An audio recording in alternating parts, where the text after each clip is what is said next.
An archivist was hired to organize the forgotten records of a closed hospital wing.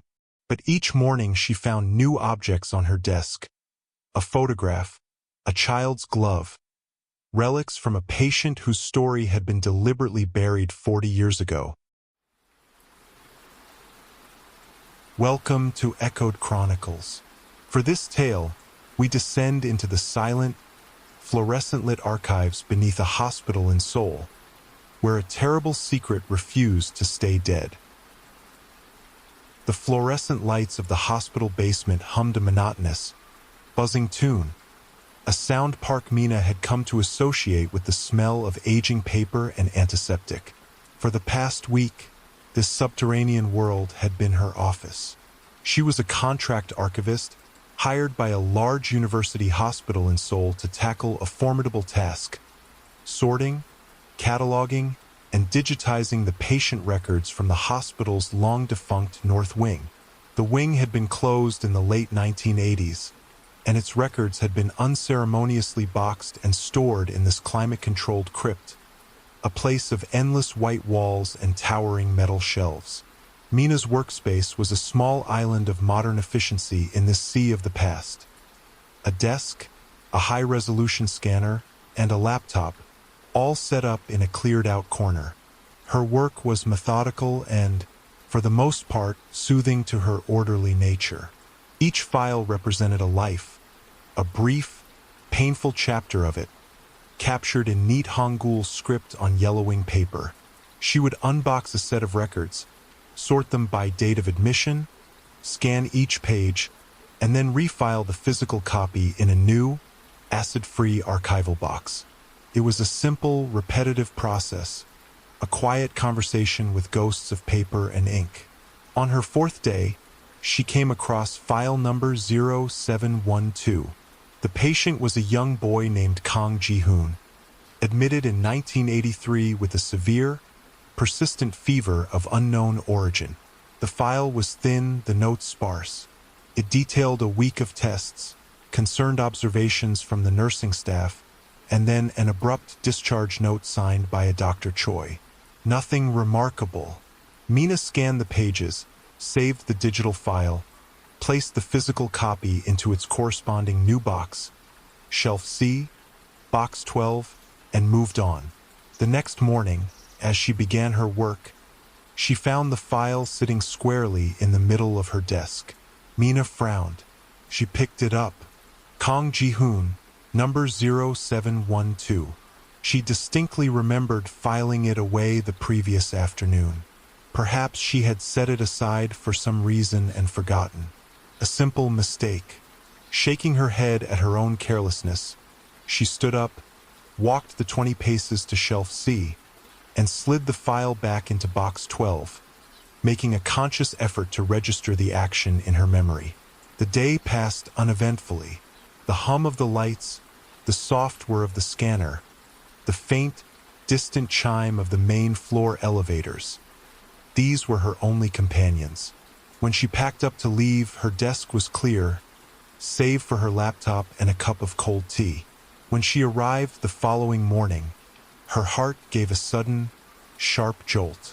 There, placed precisely in the center of her otherwise empty desk, was the thin, pale yellow file of Kang Ji-hoon. This time, she knew it wasn't her. The memory of placing it in the box was too clear, too deliberate. A prickle of unease traced its way up her spine. Her supervisor, Mr. Kim, only came down once a day to check on her progress. The cleaning staff came before she arrived, but they had strict instructions not to touch the desks in the archives. She walked over to shelf C, her footsteps sounding unnaturally loud in the silence. She pulled out box 12. It was full, exactly as she had left it, but the file for Kang Ji-hoon was gone from its place. Someone had to have entered the archives, opened the box, removed that specific file, and placed it on her desk. But why? It wasn't a prank. There was no one to prank. It felt less like a joke and more like a quiet, insistent statement. Mina took the file back to her desk and opened it again, her hands not quite steady. She reread the notes, searching for something she might have missed. Fever, chills, parental concern, routine tests. Nothing. It was a perfectly mundane, unremarkable record of a sick child from 40 years ago. There was no reason for anyone to single it out. She looked around the vast, silent basement. The towering shelves seemed to lean in towards her. The single door at the far end of the room was heavy and windowless. For the first time since she had started the job, the profound quiet felt less like peace and more like a presence. It was the silence of a held breath. She placed the file to the side, resolving to ask Mr. Kim about it, and tried to focus on her work, but her eyes kept drifting back to the yellowing folder that refused to stay buried. Mr. Kim arrived for his daily check-in just before lunch. He was a small, fussy man whose primary concern was the project's budget and timeline. Mina, holding the problematic file, approached him nervously. "Mr. Kim," she began, "I have a strange question. Has anyone else been working down here? Perhaps at night?" He looked at her over the rim of his glasses, his expression a mixture of impatience and mild confusion. "Of course not, Mina SSI. The basement archives are sealed after you leave. Only you and I have keycard access to this section. And the cleaning crew, but they have a separate log. It's just this specific file," she said, holding it out. "I have filed it away twice now, and each morning it has reappeared on my desk." Mr. Kim took the file and glanced at it. His lips pursed. He didn't seem concerned, merely annoyed by the deviation from his schedule. "You've been working long hours," he said, his tone patronizingly gentle. "It's a repetitive job. It's easy to misplace a file, to think you've done something you haven't. Just be more careful.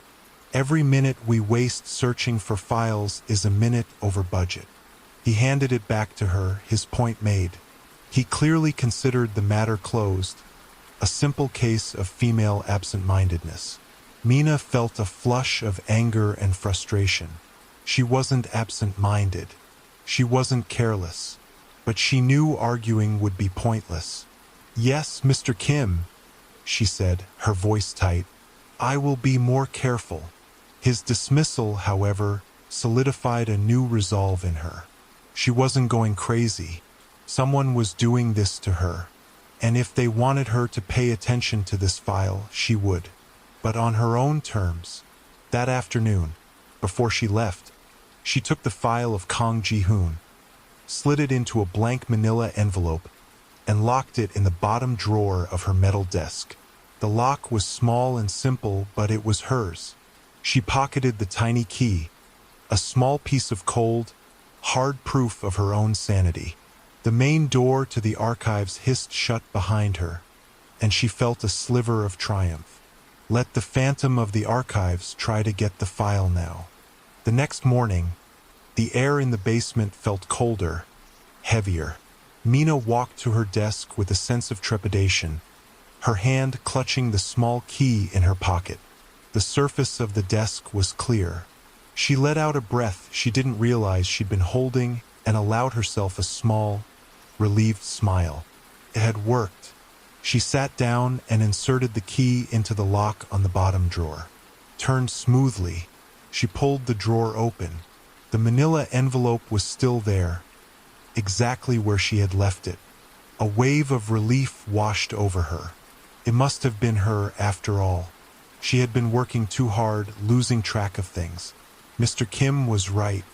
She slid the file out of the envelope and placed it on her desk, ready to finally scan it and be done with the whole affair. As she did, a small, square object slipped from between the pages and fell onto the white surface of the desk with a soft click.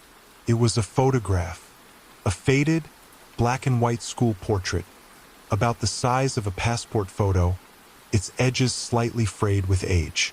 It showed a young boy with dark, serious eyes and a neat, side-parted haircut. He was not smiling. A name was printed in small, neat letters at the bottom. Kang Ji-hoon. Mina stared at the photograph, her blood turning to ice. This had not been in the file before. She would have seen it. She would have scanned it. She had locked the file in a drawer, and now it contained something new. Someone had not only picked the simple lock on her desk, they had opened the file, added this small, personal artifact, and closed it all back up, leaving it for her to find. The game had changed. Her tormentor wasn't just moving objects. They were adding to the story, changing the record. And they had a source for these things, a collection of memories from a life that had ended, or at least passed through this hospital 40 years ago. The silence of the archive pressed in, no longer passive, but suffocating. It was the silence of a tomb, and she was beginning to feel like she was the one being catalogued. Mina's breath caught in her throat. She snatched her hand back from the desk drawer as if it were red-hot. The lock hadn't been a barrier. It had been a test, a way for her tormentor to demonstrate their skill, their contempt for her flimsy attempts at security. They had let her feel safe for a moment, only to pull that safety away, leaving her more exposed than ever. She picked up the small, square photograph. The boy, Kang Ji-hoon, stared back, his expression unervingly placid. It was a formal school picture, the kind meant for family albums and yearbooks. Where had it come from? Who keeps a 40-year-old school photo of a long-forgotten patient? She turned it over. The back was blank, a smooth, faded yellow-white. No photographer's stamp, no handwritten dedication, nothing. Her supervisor's dismissive words echoed in her mind. Be more careful. How could she explain this? Her paranoia was escalating, but so was the evidence validating it. She was no longer just an archivist sorting paper. She was an unwilling detective, and the ghost of Kang Ji-hoon was her only client. Mina's training took over, her fear channeled into a cold, methodical focus. The file was the source. She had to dissect it, not as a record of a patient, but as a message from her tormentor. The notes were sparse, but they contained names. Dr. Choi, the signing physician, and in the nursing logs, one name appeared more often than others. Nurse Lee Eun-suk.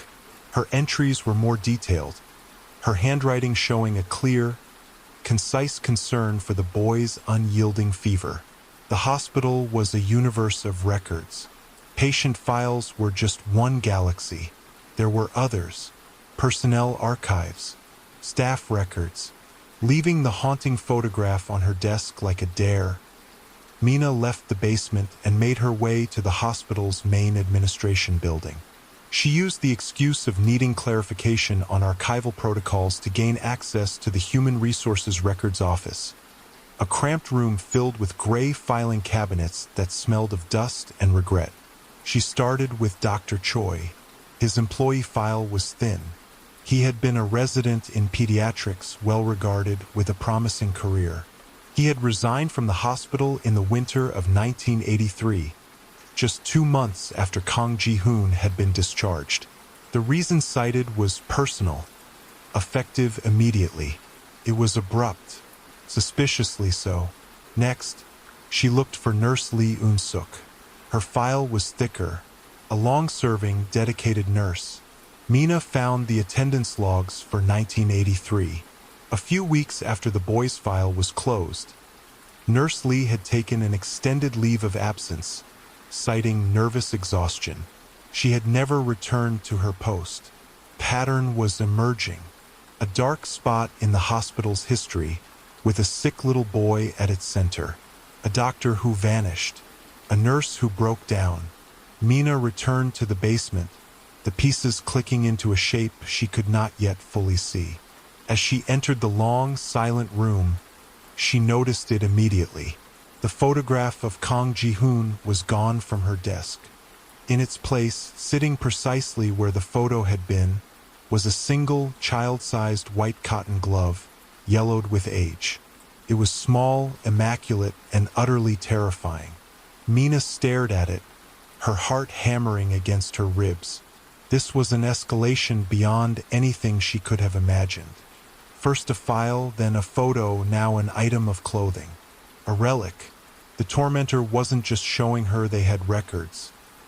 They were showing her they had his things. She sank into her chair, her body trembling. The hum of the fluorescent lights seemed to grow louder, more oppressive. And beneath it, for the first time, she heard another sound. Faint, almost imperceptible. It was the sound of a child humming a simple, tuneless melody. It seemed to come from all around her, a disembodied ghost of a sound echoing between the metal shelves. Mina froze, straining to locate the source.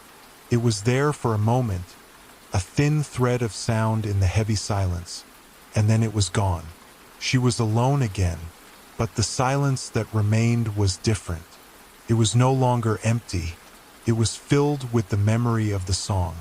The sound of humming, as faint as a memory, hung in the air. Mina's terror gave way to a cold, sharp clarity. This was the final piece of the puzzle. A ghost did not need to play games with paper files and photographs. A ghost did not need to hum from a hidden corner. This was a human being, present and real, communicating in the only way they knew how. She rose from her chair, her body moving with a strange new purpose. She had to find the source. She walked slowly, her soft-soled shoes making no sound on the polished concrete floor. She moved between the towering shelves, a labyrinth of forgotten lives, listening. The humming would start, a simple, childlike refrain, then stop, as if the singer were holding their breath, waiting for her to respond. It was a game of Marco Polo played across 40 years of silence.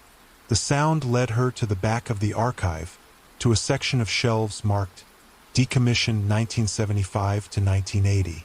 They were covered in thick plastic sheeting, untouched for decades. The humming was stronger here, emanating from behind the last row of shelves. Mina pulled back the heavy, dusty plastic. Behind the final shelf unit was a small, forgotten alcove, likely an old maintenance access point. And inside, on the floor, was a small, neat setup. A battery-powered cassette player, an old tape spinning silently, its purpose served. Beside it sat an open archival box. Inside the box were the relics of a childhood. A worn teddy bear, a pair of small wire-rimmed glasses, and the other white cotton glove. This was the source of her tormentor's props. But there was one more item in the box. A thick, leather-bound journal. The cover was embossed with the name Lee Eun-suk. Mina lifted the nurse's private logbook. Her hands trembled as she opened it. The pages were filled with Nurse Lee's neat, frantic script, a desperate confession hidden from the official record. She wrote of the young boy, Kang Ji-hoon, and his strange, unyielding fever. She detailed how the ambitious young Dr. Choi, dismissive of her concerns, had administered a massive, unapproved dose of an experimental antibiotic. The drug had broken the fever, but it had broken the boy, too. It caused a severe neurological reaction, leaving him with lasting brain damage, a profound cognitive impairment that locked parts of him forever in childhood. Dr. Choi, terrified of a career-ending scandal, falsified the records. He wrote discharged on the file and had the boy quietly transferred to a long-term care facility under a different name, a ghost created by a medical cover-up. Nurse Lee, consumed by guilt and threatened into silence, had suffered a nervous breakdown. Before she left the hospital forever, she hid her logbook here, in the one place no one would ever look. As Mina read the final, tear-stained entry, the silence of the archive returned. But it was different now. It was no longer a threat. It was a void waiting to be filled with the truth. She closed the journal and turned to leave the alcove. A figure stood at the end of the long aisle, partially obscured by the shadows. It was a man in the simple gray uniform of the hospital's cleaning staff. He was in his late 40s, with a thin frame and dark, placid eyes that seemed to hold a deep, unending sadness. He dragged his left foot slightly as he walked, his movements slow and deliberate. He stopped about 10 feet away from her and looked at Mina. Then his gaze dropped to the leather-bound journal in her hands. He slowly raised one hand and pointed at the book. Then he pointed towards the main door of the archives. He didn't speak. He just watched her, his expression unchanging. Mina looked at his face, then back at the photograph of the little boy she had memorized. It was him, Kang Ji-hoon. He had never truly left. He had grown up in the shadow of this hospital, eventually taking a job in the only place that felt like home, the only place where the evidence of his stolen life was buried. He was the one leaving the file, the photo, the glove. He was the one playing the tape of himself humming, a sound from a past he couldn't escape. He couldn't tell her the story, so he had made her uncover it. Mina clutched the journal to her chest. She looked at the man, the living ghost of the archives, and gave a slow, deliberate nod. She understood. She walked past him, down the long corridor and out of the basement, leaving him alone in the quiet hum of the lights. She didn't go to her desk. She didn't go to Mr. Kim. She walked straight to the main hospital tower, to the polished wood door of the chief administrator's office, the nurse's logbook in her hand. The silence was finally over. The story would be told.